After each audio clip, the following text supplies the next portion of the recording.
এতিয়া অসমত চলি আছে আপোনাৰ কাৰ জনগোষ্ঠীক কোনে বেয়াকে ক'বলৈ পাৰে, কোন অসমীয়া, কোন খিলঞ্জীয়া, কোন ভূমিপুত্ৰ, এইবিলাক হৈছে এতিয়া আমাৰ অসমৰ কথা। এতিয়া আমাৰ অসমৰ এইবিলাক হৈছে জ্বলন্ত সমস্যা। মেইন সমস্যাৰ পৰা আমাৰ অসমৰ সকলো মানুহে এতিয়া পিছ হাতিছে। এতিয়া এইবিলাক বস্তুক লৈ কিনে আমাৰ অসমত চৰ্চা হৈছে। আজি কিছুদিনৰ আগৰ পৰা যিহেতু অসমীয়া মিয়া বুলি সংঘাত এটা আৰম্ভণি হৈছিলে, তাৰপিছত মিয়াখিনি বাংলাদেশী ক'লে। এতিয়া জিভাখন দীঘল হ'ল, জিভাখন দীঘল হৈ কিনে এতিয়া আমাৰ গৰীয়া মানুহখিনিও কি হ'ল, বাংলাদেশী। গৰীয়া মানুহখিনিও হৈ গ'ল ক'ৰবাৰ বাহিৰৰ পৰা অহা, হয়নে নহয়? এতিয়াতো আমি সকলোৱে ভাই অসমীয়া নহয়। এতিয়া কালি এজন ভাইটিয়ে কালি কৈছে কি গৰীয়া মানুহখিনি বোলে হেনো আফগানিস্তানৰ পৰা আহা। ঠিক আছে, আমি আফগানিস্তানৰ পৰা আহা। আৰু তাৰপিছত দাদা এজন, ঠিক আছে, কালি তেখেতক কৈছিলো বহুত ভালকে। তাৰপিছত আৰু তেখেতে কি কৈছে মই শুনাই দি আছো ৰ'ব হা। তেখেতে কৈছে মানুহজন তেখেতে কৈছে জীৱন গগৈ, তেখেতে কৈছে ভূমিপুত্ৰ গৰীয়া নহয়। ঠিক আছে, ভূমিপুত্ৰ গৰীয়া নহয়। ক'ত গ'ল? চুকাফাই যি জাতি জনগোষ্ঠী লৈ বৰ অসম গঢ়িছিল, তাতে সেইবোৰ অসমীয়া, তহঁতি অসমীয়া নহয়। অসমখন বাংলাদেশীবোৰে শেষ কৰিলি। ঠিক আছে, এইটো হ'ল জীৱন গগৈৰ মন্তব্য। এতিয়া জীৱন গগৈ কালি ভালকে ধুই দিছিলো, কিন্তু কি কৰিম আৰু। কিন্তু আজি সেইকাৰণে মই কিছু কথা লাইফৰ মাধ্যমেদি ক'ব বিচাৰিছো। এইবিলাক জনগোষ্ঠী লৈ কিনে আপোনালোকে যুদ্ধ কৰা বাদ দিয়ক। কাৰণ চাওক জীৱন গগৈ ডাঙৰীয়া, আপোনাক কালি অলপ গালি পাৰি কৈছো, আজি আপোনাক অলপ ভাল ভাষাৰে কৈছো। ঠিক আছে, আপোনাৰ লগত ব্যক্তিগত মই আপোনাক এটা কথা ক'ব পাৰিম, য'ত লগ পাম তাত আপোনাৰ কাণ তলীয়া ফালি দিম ব্যক্তিগত হিচাপে। আপুনি যেতিয়া গোটেই গৰীয়া জনগোষ্ঠীটোক টাৰ্গেট কৰি অসমীয়া নহয় বুলি ক'লে, আপোনাৰ জনগোষ্ঠীক মই নকওঁ কি আপোনাৰ জনগোষ্ঠীক গালিও নাপাৰো, আপোনাৰ জনগোষ্ঠীক লৈ কিনে ক'তো নকওঁ। ক'ৰ পৰা আহিছে কি আহিছে এইবিলাক আমি ক'ব নাযাওঁ, কাৰণ কাৰো জনগোষ্ঠীক অপমান কৰা আমাৰ কাৰোৰে অধিকাৰ নাথাকে। কিন্তু আপোনালোকৰ মাতৃ পিতৃ বা আপোনালোকৰ পূৰ্বপুৰুষে চাগে সেইবিলাক অহংকাৰী কথাবিলাক শিকাইছিল বাৰু। কিন্তু যি হওক, আপোনাক ব্যক্তিগত জীৱন গগৈ মই এটা কথা ক'ম, য'ত লগ পাম কাণতলীয়া ফালি পেলাম। আৰু মোৰ নাম ৰুবুল আহমেদ, গৰীয়া হয় মই, মনত ৰাখিব, শিৱসাগৰত মোৰো ঘৰ। ঠিক আছে, আপাৰ আছামত লেবেলডাল দেখাইছে, আপাৰ আছামত গৈ আপোনাৰ কাণ ফালি পেলাম মই। বুজি পাইছে নহয়? মোৰো ঘৰ আপাৰ আছামত শিৱসাগৰত, বুজি পালে? সেইটো হ'ল আপোনাৰ লগত আৰু মোৰ ব্যক্তিগত। ঠিক আছে, আপোনাৰ জনগোষ্ঠীক মই আজি টাৰ্গেট কৰি কথা নকওঁ হা। কালি এজন ল'ৰাই যিহেতু আফগানিস্তানৰ পৰা অহা বুলি আমাৰ কৈছে, তো প্ৰথম কথা হৈছে গৰীয়া মানুহখিনিৰ ইতিহাস চাই লওক, কি আমি খিলঞ্জীয়া হয়নে নহয়, ভূমিপুত্ৰ হয়নে নহয়। আপোনালোকৰ ইতিহাস আৰু আমাৰ ইতিহাসৰ মাজত কিছু বছৰৰ কিছু কথা আছে। এতিয়া সেইবিলাক ক'বলৈ গ'লে বহুত ডাঙৰ ঘটনা হ'ব। তো ইমানখিনিলৈ আপোনালোকক আৰু কিনো কম, সেইকাৰণে কৈছো। আৰু এতিয়া ক'বলৈ গ'লে কিছু কথাই কৈ দিব পাৰো যে কোন ক'ৰ পৰা আহা। ঠিক আছে, আমিতোতো ভাই কোনো আমাৰ মিয়াখিনিও ভাই কি বুলি কয় বাংলাদেশৰে হয়, আমি গৰীয়াখিনিও আমি আফগানিস্তানৰ হয় বা ক'ৰবাৰ পৰা, আমিতো অসমীয়াই নহয়। তে অসমীয়া কোন হয়? জীৱন গগৈ ডাঙৰীয়াক এটা কথাই প্ৰশ্ন কৰিব বিচাৰিছো কি অসমীয়া গৰীয়াও নহয়, মিয়াও নহয়, অসমীয়াত ইয়াত থকা কোনো ধৰণৰ অসমীয়া মানুহ নহয়, অকল আপোনালোকে অসমীয়া নেকি? মানে অসমীয়া জাতিটো অকল আপোনালোকে মানে গঢ়িছে নেকি? আমিতো জনামতে অসমীয়া জাতিটো সকলো জনগোষ্ঠীয় মানুহ মিলি কিনে অসমীয়া জাতিটো গঠন হৈছিলে, হয়নে? তাতে কি গৰীয়া মানুহ নাছিলে, মৰীয়া মানুহ নাছিলে হা? তো এইবিলাক কথাই আছে, যিবিলাক কথা আচলতে ক'বলৈ গ'লে বহুত বেয়া পৰিস্থিতিলৈ ঢাল খাব, কিন্তু ইচ্ছা নাই। কাৰণ এতিয়া পৰিৱেশ পৰিস্থিতি বহুত বেয়াৰ পিনে এটা আছে। এনেও এইবিলাক জাতি জনগোষ্ঠী লাগিছে। এটা কথা মনত ৰাখিব, মিয়া মানুহক গালি পাৰি আছে, তুচ্ছ তাচ্ছিল্য কৰি আছে, চৰকাৰে আপোনাক সুবিধা দি আছে বা সুবিধা কৰি আছে, এৰেষ্ট হোৱা নাই বুলিকে গৰীয়া মানুহক তুচ্ছ তাচ্ছিল্য নকৰিব, মনত ৰাখিব। বুজি পালে নাই? সেইপিনে কৈ মুখখন জিভাখন দীঘল হৈছে বুলি গৰীয়াৰ মানে জিভা দীঘল নকৰিব। আমাৰ এটা কথা আছে, হাপাকানা চৰ কি হয় অলপমান বুজি ল'ব, আৰু সেইটো কিন্তু কাণৰ তলত বহি যাব, একদম চিধা কথা কৈছো। বুজি পাইছে নহয়? এইবিলাক যি টি কথা নকব। কাৰো জনগোষ্ঠীক লৈ কেনে কাৰো বেয়া মন্তব্য কৰিব নালাগে।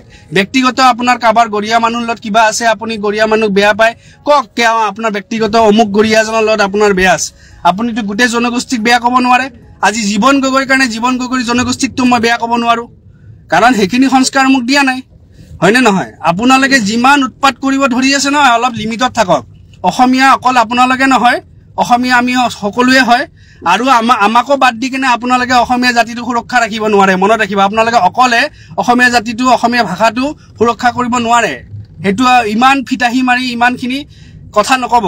আমাৰো অৱদান আছে, বুজিছে নাই আমাৰটো এতিয়া আপোনালোকে কৈ দিয়ে বাঘ হাজৰিকা আমাৰটো কাল্পনিক চৰিত্ৰ হয়নে নহয় আপোনালোকৰ বেলাকে অৰিজিনেল হয়নে নহয় আমাৰটো সব ডুপ্লিকেট আমাৰ লাইখা ডুপ্লিকেট আমাৰ সুলতান গৰিয়া ডুপ্লিকেট আমাৰটো সব ডুপ্লিকেট আমাৰটো অৱদানে নাই অকল আপোনালোকৰে অৱদান আছে বাৰু যি হওক হেবিলাক সময় সময় দেখা যাব কাৰ কি অৱদান আছে কাৰ কি নাই অকল এটা কথা মনত ৰাখিব জীৱন গগৈ ডাঙৰীয়া আপোনাক এটাই কৈছো অহংকাৰে পতন হয় মনত ৰাখি থৈ দিব যেতিয়া মানুহৰ অহংকাৰ বাঢ়ে তেতিয়া মানুহৰ পতন হয় আৰু আপোনালোকে বহুত ভালকে জানিব ৰাৱণৰে মৰিছে যদি অহংকাৰৰ কাৰণে মনত ৰাখিব ৰাৱণক কোনো মাৰিব পৰা নাছিলে ৰাৱণৰ নিজৰ অহংকাৰৰ জোৰতে ৰাৱণ পতন হৈছে আৰু এদিন এই অহংকাৰে কিন্তু আপোনালোকৰ নিচিনা একাংশ কিন্তু ডুবাই ৰাখিব বুজি পাইছে আজি যদি আমিও অসমীয়া নহয় গৰিয়া মানুহখিনিও অসমীয়া নহয় হা তে কি হয় মানে আমি হা হয় কি আমি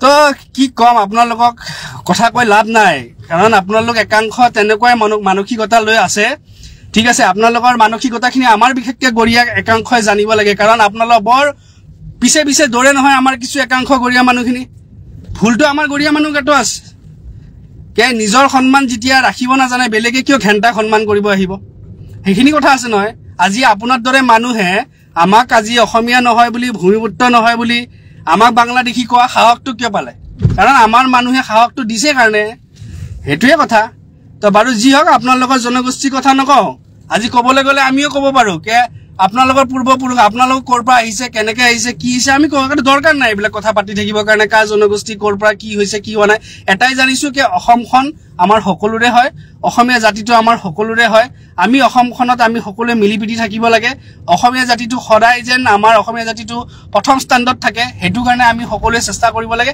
হেয়াই হ'ব লাগে আমাৰ সকলোৰে মূল মন্ত্ৰ কিন্তু আপোনালোকৰ নিচিনা একাংশ মানুহৰ কাৰণে কেতিয়াবা চাব অসমীয়া জাতিটো কিন্তু নোহোৱা হৈ থাকিব আপোনালোকৰ নিচিনা একাংশৰ কাৰণে আমাৰ ভাষাটো কেতিয়াবা যায় কিনে দ্বিতীয় নম্বৰত পৰিব আপোনালোকে নিজে চাব কাৰণ আপোনালোকৰ এনেকা ফিতাহি মাৰা কথাবিলাকৰ কাৰণে সকলোৰে মনত আঘাত লাগেতো আজি গৰিয়া সম্প্ৰদায়ক আপোনালোকে টাৰ্গেট কৰি কথা কৈছে জানে একে পুলিচে আপোনালোকে একো নকৰে এতিয়া আপোনাৰ সম্প্ৰদায়ৰ কথা কৈ দিলে আপোনালোকে কি কৰিব কালি যে ৰাস্তাত একদম কাপোৰ খুলি কিনে আপোনালোকে আন্দোলন কৰিব হা তাৰ পিছত উপায় নপায় পুলিচে এৰেষ্ট কৰি দেখুৱাব লাগিব হেতুৱে কথা কাৰণ ইলেকশ্যনৰ কথা আছে ন কালিলে ক'ব নাই অমুকটো সিট আমি নিদু তমুকটো সিট নিদু সেইবিলাকে কথা হা কিন্তু যিয়ে হওক বাৰু এটা কথাই কৈছো মোৰ নাম নুবুল আহমেদ হয় মই গৰিয়া হয় মই শিৱসাগৰৰে হয় ঠিক আছে কিন্তু দ্বিতীয়বাৰ এনেকুৱা কথা নকব একদম স্পষ্ট ভাষাৰে আপোনাক বুজাই দিছো বুজিছে নে আপোনাৰ অসমখন অকল আপোনাৰ নহয় গৰিয়া অসমীয়া হয় নহয় হেয়া অসমৰ ৰাইজে চিনি পায় গম পায় তো সেইকাৰণে দ্বিতীয়বাৰ এই সব কথা নকব একদম স্পষ্ট কথা নকব বুজি পালে না ভদ্ৰ মানুহৰ দৰে ভদ্ৰ হিচাপে আপোনাৰটো বয়সস্থ আপোনাৰটো বয়স হৈছে তো আপুনি একদম হেতু হিচাপে আপুনি নিজৰ হেকিনি ৰাখিব নহলে এনেকৈ যদি আমাকো তুচ্ছতাচ্ছিল্য কৰি থাকে অন্ততঃ আমাৰ গৰিয়া মানুহখিনি মাত দিয়া নিদিয়ে মই অন্ততঃ ৰুবুল আহমেদ বহি নাথাকো মাত দিম বুজি পাইছে আৰু তেতিয়া আৰু নকব আৰু কি যে আমাক তুচ্ছতাচ্ছিল্য কৰিছে আপোনালোকে যুঁজি লৈছে আমিতো আপোনালোকৰ জনগোষ্ঠীক টাৰ্গেট কৰা নাই আমিতো আপোনালোকৰ জনগোষ্ঠীক আজিলৈ টাৰ্গেট কৰা নাই আপোনালোকৰ জনগোষ্ঠীক কোনোদিনৰ বেয়াকে কোৱা নাই আপোনালোকৰ সকলো বীৰক আমি সন্মান কৰিছো কিন্তু আমাৰ বীৰসকলৰ কিয় সন্মান নাই নেকি আমাৰ বীৰসকলৰ সন্মান নাই নেকি আপোনালোকে আহিব মুখত আহিব জিটি কৈ দিব কিয় আপোনালোকে ধৰ্ম কেন্দ্ৰিত কৰিছে নি ধৰ্ম হিচাপে কৈছে মানে মুছলমান কাৰণে হেতে বাংলাদেশী আৰু আপোনালোক হিন্দু হয় নে কি হয় নাজানো কিন্তু আপোনালোকে আৰু মানে এক পক্ষত গৈছে নে তেনেকুৱা কৰিছে নেকি যদি কৰিছে কৈ দিব তেতিয়া আমিও আৰু হেতু ভাবি লম কি হয় মুছলমান বুলি একলগ হৈ যাম গুটে কবা ঠিক আছে যদি আপোনালোকে তেনেকুৱা মনোভাৱেৰে কথাবিলাক কৈ আছে